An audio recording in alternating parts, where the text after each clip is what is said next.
maybe talk about the three, I guess, right?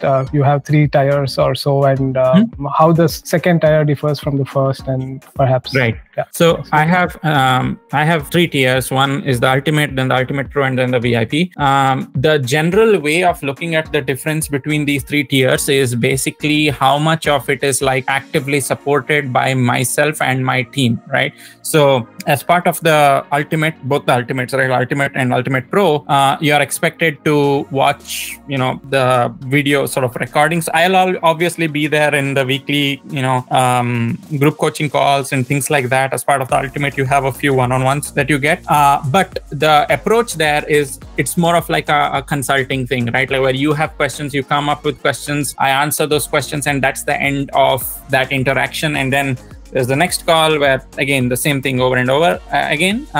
But me and my team are not like actively invested in your profile when we are not talking or when we don't have FaceTime together. The VIP plan is totally different. And the VIP plan, I didn't have this plan for a long time.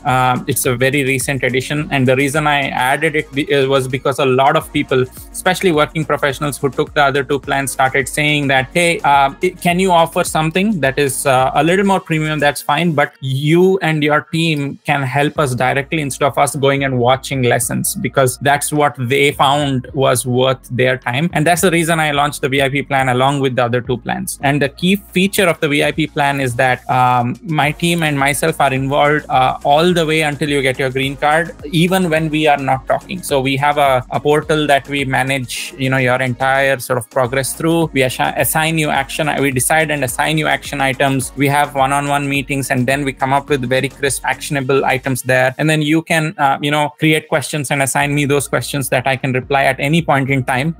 You don't need to wait for the weekly calls or the one-on-ones or anything like that. So it's way more supported. Plus, we have the 3 press features included in that. And what that means is, our in-house team works to get you the relevant press exposure in the form of coverage interviews in 3 press pieces, one with a minimum of 7.5 UVP. UVPM is a metric in the press world. It's called unique views per month. And that's how you measure how major a press is. And it's not enough if you get press. You have to be featured in major presses, the USAS criteria. So it's not one of those press release style things where, you just release it to a bunch of outlets and then somebody picks it up and features. USAS has gotten like pretty smart at sniffing those. This is like legitimate press where our team helps to find journalists that are interested in your story, and then like get the questions from them to you, and make sure that your story is published out there, in the form of a written interview or something like that. So all of these are included in the VIP. All in all, it's a very sort of involved plan from our side.